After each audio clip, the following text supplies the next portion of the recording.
This week on GamePron News, we get our first real look at Battlefield 3, finally.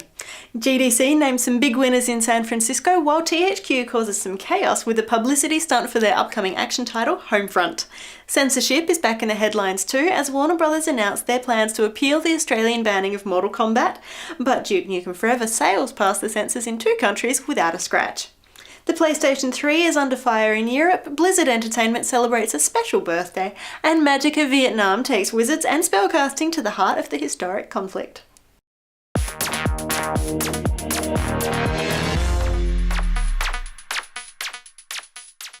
Hi, I'm Jessica Citizen. 2011 is shaping up as a year where we finally get to see and play a number of games that we never thought would see the light of day. One of the latest to be revealed is Battlefield 3, which was displayed prominently at this week's Game Developers Conference in San Francisco. We'd been teased with a couple of trailers previously, but this new one, the first in a series called Fault Line, shows actual gameplay recorded on a PC and looking kinda awesome.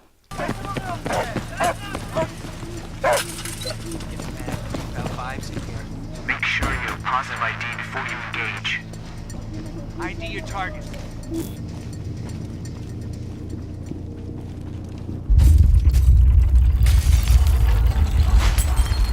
Someone needs to tell the OD to blow those ammo dumps further away. That's a quick trimmer, boys. We're like 90 clicks from a major fault line.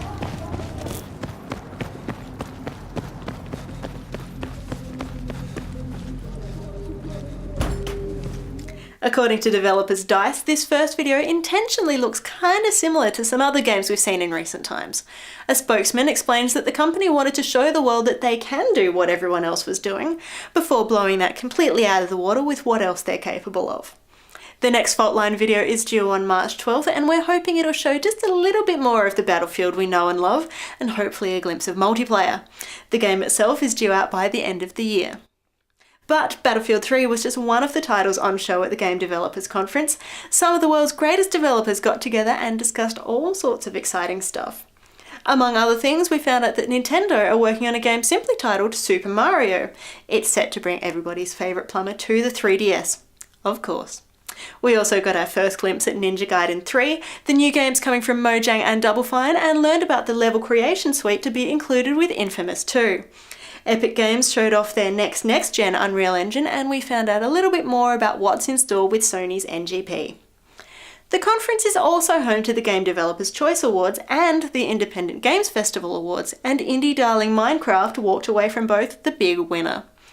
The blocky world builder from Mojang won Best Downloadable Game, Best Debut Game, and a prize for innovation, and that was just in the Game Developers Choice Awards.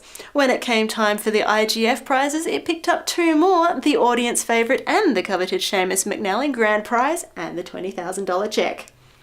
Red Dead Redemption also picked up 4 awards, Best Audio, Best Technology, Best Game Design, and the coveted Best Game Gong for the evening. Amnesia: The Dark Descent was also a big winner, picking up 3 awards, including recognition for technical excellence and excellence in audio. Shenmue creator Yu Suzuki was also presented with the Pioneer Award, while Lionhead Studios head honcho Peter Molyneux was recognised for his commitment to the games industry with a Lifetime Achievement statue.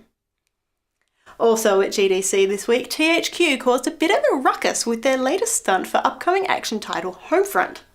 Homefront is set in a near-future America as it is invaded by the Korean People's Army. To celebrate the game's upcoming launch, THQ organised a bunch of actors to pose as anti-North Korean protesters. They marched across the Golden Gate Bridge, meandered through the streets of San Francisco, and congregated in a park across the street from GDC. The gathering featured global experts and musical performances and culminated in the release of 10,000 red balloons. Whether or not this was in good taste or is anything like politically correct is one thing. THQ planned the event to drum up a bit of hype for the game, stirring a little controversy, but we don't think the company quite wanted this type of attention.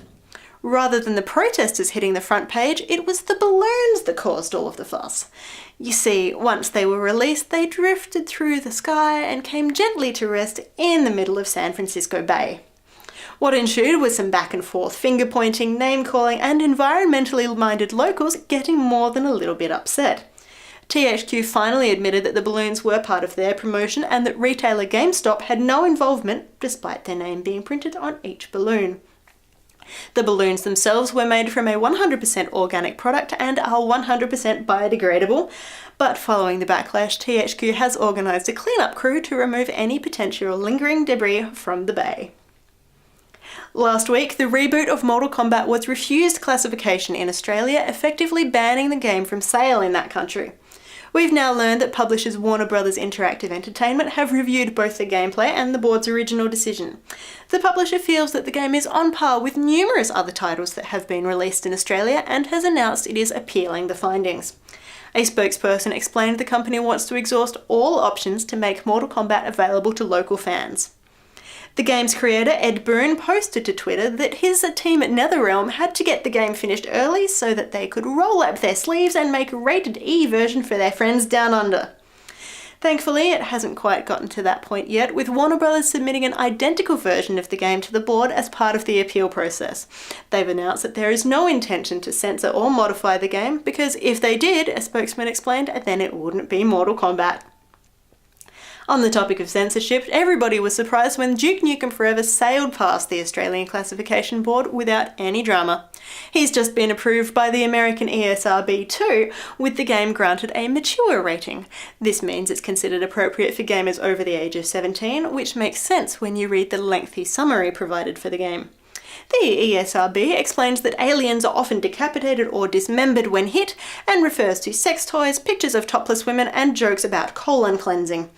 Large splashes of blood are also mentioned, and you can understand then why we're even more surprised that the Duke, his wholesome twins, and his entourage also made it past the German censors completely unscathed. The game received an 18+ rating, and we hear you'll have the option to play in either English or German. Enjoy!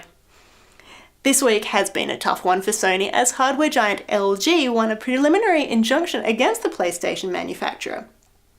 The result means that any PlayStation 3 consoles imported into Europe will be seized by customs for at least 10 days. The two companies are currently locked in a legal dispute involving Blu-ray patents, and the restrictions have seen tens of thousands of PlayStation units confiscated in the Netherlands already.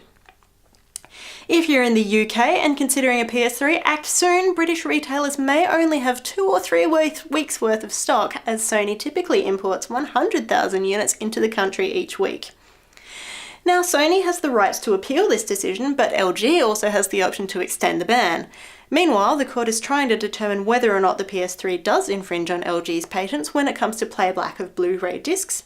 And if Sony has used the technology without permission, they would be forced to pay compensation for every single PlayStation 3 that has been sold.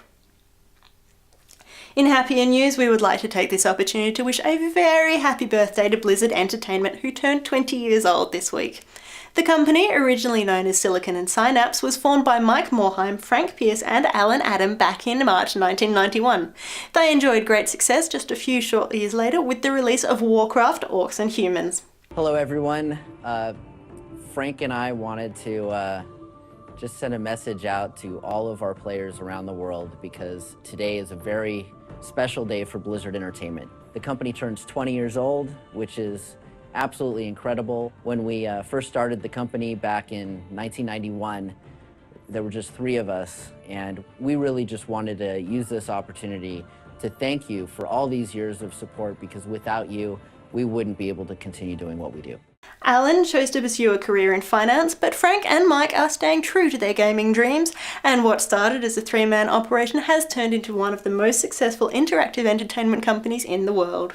Happy birthday, Blizzard! And finally, have you ever thought about what it would have been like if wizards and magic were allowed onto the bloody battlefields of Vietnam?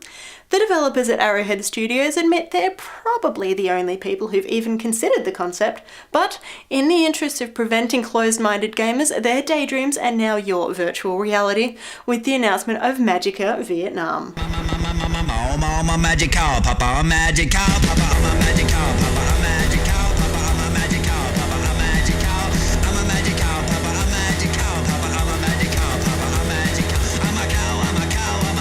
It's officially the first expansion for last year's Blow Up Your Friend simulator, and will be available very soon on all major digital distribution channels. Didn't see that one coming, did ya? Till next week, I'm Jessica Citizen, and this is GamePron News.